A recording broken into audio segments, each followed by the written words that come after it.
Hi, I'm Mitch Slater, Senior Financial Advisor with UBS Wealth Management and Chief Flick Officer for FinLit. And I'm joined today by Chelsea Cross. Hi everybody, I'm very happy to be here. I'm Chelsea Cross. At 16 years old, I started my first radio show because I really thought millennials needed a platform to come together, voice their opinion, learn from their peers, and also learn from experts today.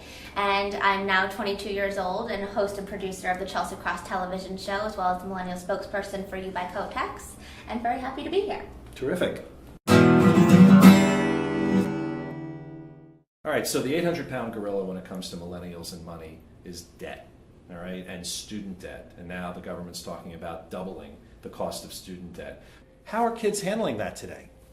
You know, it's amazing because when you're graduating high school, it should be exciting that you have the opportunity to go to college if you do have the opportunity to go to college. However, there's a different mindset now. It's more of, can I afford it? And if I do go to college, will I be able to then live life while going to school, because will I even have money to eat as well as pay for school? So the average student graduates college today with over $20,000 worth of student loans.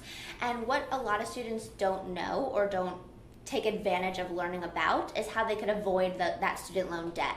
So with my platform, the Chelsea Cross Show, both TV and radio, I've made it a mission to never say that I'm the expert, because I'm totally not the expert when it comes to student loans, but invite experts onto my platform like Susie Orman, like Go Girl Finance, because they have so many incredible tips regarding student loan debt, regarding finances period, that can really, really, really avoid that, deep pocket of debt before you get into college, after you get into college, and how to start living now so that you're set for the rest of your life regarding finances. How can millennials improve financial literacy for the next generation?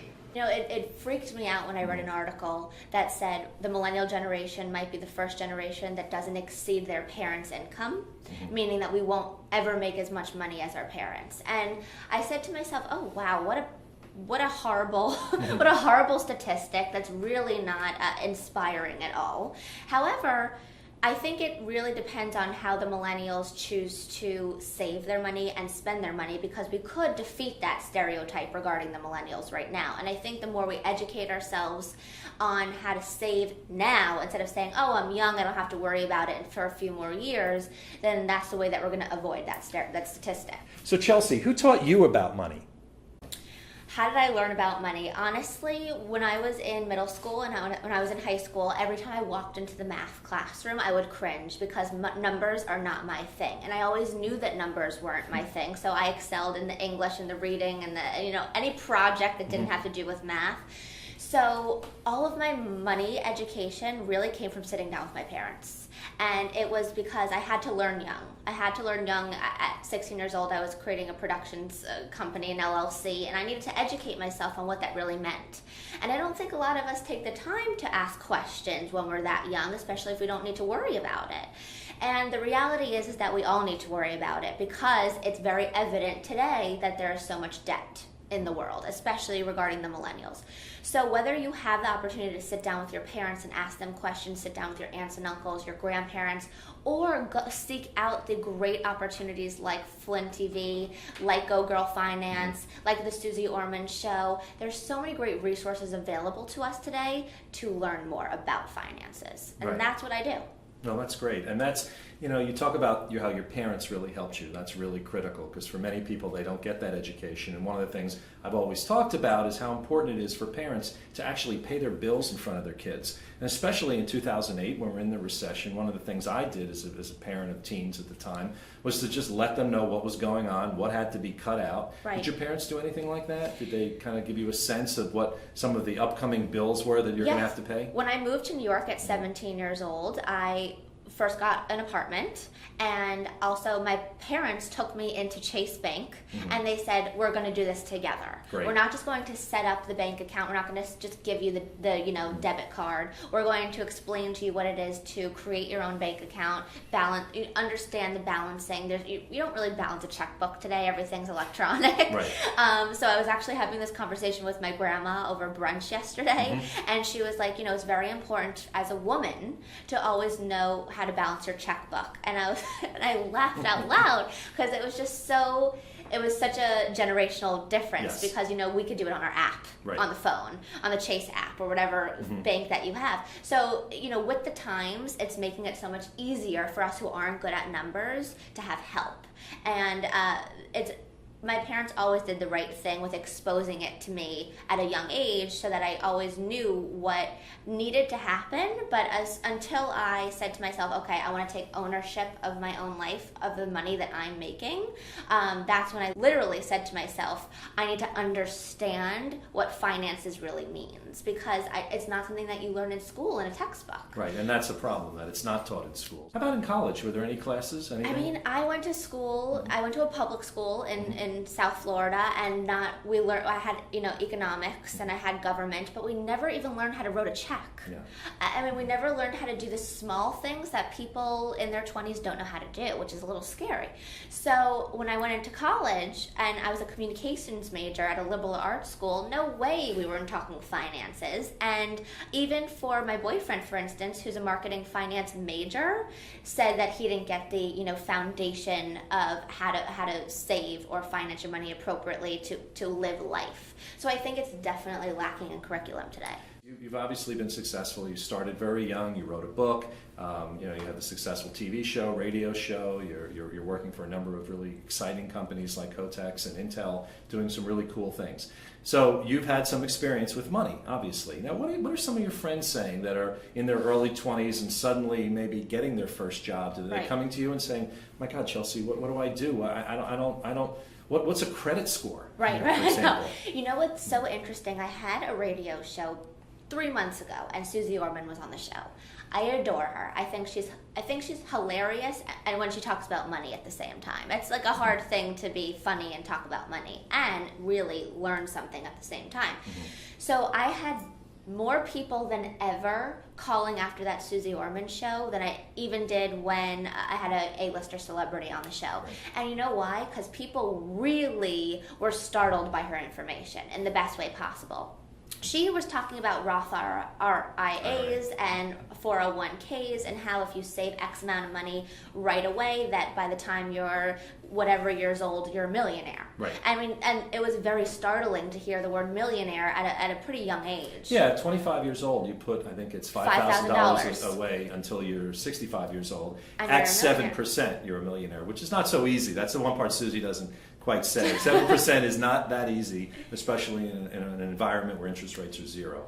But that being said, it's a great idea because Right. you're starting to learn about compounding your money. And at least it is like an indicator to say, ooh, I want to start saving, because it's a pretty big number at the end of the game. Like, at Right. least it gives you some initiative to say, that's why I should save. And so when all my friends are graduating right now, all of us are getting our first jobs right now. And honestly, the only person that I've heard to get a 401k plan is, ironically, my boyfriend. And because of my radio show and because of my television talk show where I had Go Girl Finance on the show and some other experts, he understood the importance of a 401k and actually went with that job instead of another job that didn't provide it. Brilliant. That's so brilliant. And it's so important for us to know how important benefits are. Right. And first job out of college, you can't be that picking and choosing right now, but if a job opportunity is providing benefits, I mean, that is, every time he talks about his job and he says my job also has full benefits, you should see people's faces. It's like, what? Yeah, that's very rare. That's Right. certainly very rare. And First the job out of 401k is, school. I mean, it's a layup. It's a no-brainer. And it's something that not until recently, after educating myself and educating my peers and my listeners on finances, did I realize was so important. So I learn from my own show all the time. So Chelsea, you're about to move to a new city. Obviously, a lot of financial things to take care of. Tell us about that. Now, at almost 23 years old, moving across the country, I've taken on all of these responsibilities. Today, I was getting my credit checked to, get my first car in the past 5 years. My credit, had to get checked for the apartment because it's under my name, under my production company. So big time responsibilities at 22 years old, but it's such a learning lesson. Like, it's so great to learn young. Some people don't have a credit score at 22, which is understandable. You're just graduating. However, it's good to know what a credit score is and how to build good credit, because that's something else that you don't learn every day. No, and the problem, unfortunately, is that they do have a credit score. It's a negative credit score because they've taken on so much debt on their credit cards in college. The average college student, I think, graduates with something like $7,000 to $10,000 of credit card debt and might have 3 to 4 credit cards, because a lot of people are on campus trying to get you to use their credit cards. Right, if you fall for that loan shark. Exactly. So we've talked about a lot of things here today, Chelsea. Give me 3 things that all millennials should know about money. I think that the 3 things really blend. I think it's all about awareness and learning about what money is, how to spend your money, how to save your money. And I think it really it engulfs into one umbrella, and it's really educating yourself on what the right things to do are with your money. And when you do get your first paycheck, how much to put away versus how much to spend on your day-to-day living habits, whatever they may be, eating, cooking, cleaning, gas for your car, your rent check every month. So it's how much do we put away versus use for every day versus use for playtime. I don't think people know how to live with money properly. And I think educating yourself is the most important thing you can do right away, so that when you do get that first check, you know what to do and it's not overwhelming. And I think learning how to save and put away right away is only going to make your future more golden. And then I think talking to people, like listening to other people's mistakes and investments, and those things are so educating, in themselves. And I know that my dad always was very open about investing in certain things and making a great decision and making a bad decision, so that my brother and I could learn the difference. And I think that, if you start to educate yourself and learn how to save young, it's only going to be an easier future with money. Without a doubt, and put those goals in writing. I think that's also critical. And the other thing too, I would add that I think you're aware of, is that you kind of have a freedom fund or an emergency fund, because you're moving out to California. Your husband, sorry, I'm going to rush that. Your boyfriend's got a great job. You're working on a number of different things, but things can turn like that. So sometimes it's a good idea to have 3 to 6 months of emergency money put away, so you can cover your rent, you cover your food, cover your car payment, Absolutely. cover your cable bill, whatever it is that you need, your phone bill, everything else. So Absolutely. That's all part of it. An emergency fund, I was always taught that too, because God forbid that there's something that you even need a medical expense covered, because that's actually happened to me while here in New York. I had to go to the hospital overnight. Never in a million years thought that was going to happen, and the ambulance bill was almost over $1,000. So you never know what's going to happen. So to have that emergency fund is so important. Any mistakes that you see in your generation that you're telling people to get educated, which is so critical? But any common mistakes, things you saw kids in college doing, or maybe some of your friends in their first job? The one thing that frustrates me and saddens me is that I don't think that people are taking the initiative to educate themselves on the important things. If you ask anybody what Kim Kardashian's baby's name is, they know it. Right. But we may not know the difference between a checkings and a savings account. So I think it's more of take advantage of the ample resources that are out there via internet, and especially you can clearly see the reviews on things to know whether things are worth your time or not. It's important to learn things that are important, and I think that in a time where there's a lot of negative in the world, we try to dive into guilty pleasures like reality television. The Real Housewives of Orange County, I always say, is my guilty pleasure, because I need to not think. But sometimes we do need to think about the things that are really important instead of just the trash magazines, and educating ourselves on the important things like social issues, how to get involved, how to get involved with something bigger than yourself. And especially, nothing's more important than finances and savings, and because that's going to set your destiny for the rest of your life. So I don't know if it's a mistake, but I just urge people to educate themselves more on the more important things. And I'm noticing this, at least with my son is 20, and with some of his friends, that they are more socially responsible than I've seen in some of the previous generations, certainly not in my generation. And I think that's great. I mean, Time Magazine calls your generation the me generation, not the we generation. Right. But clearly what you're doing and the missions that you've been on, and most recently in Kenya, are just showing that, you care on a bigger and more on a global scale.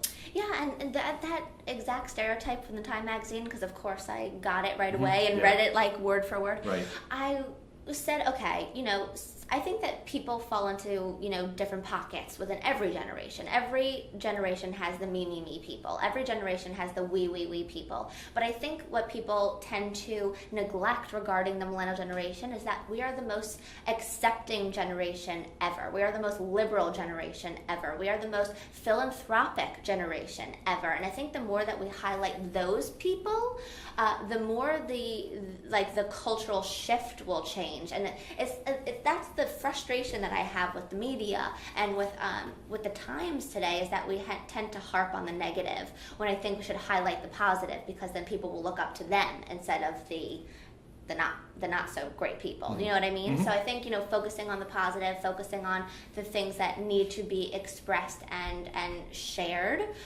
is how we're going to make this world a better place. I just stumbled across this quote I have to share. Millennials are often portrayed as apathetic, disinterested, tuned out, and selfish. None of these adjectives describe the millennials I've been privileged to meet and work with, especially Chelsea Cross. I really couldn't agree more, and that's why I'm so happy to keep the conversation going at chelseacross.com. You can find me at Twitter at Chelsea Cross, and thank you so much for having me. Our pleasure.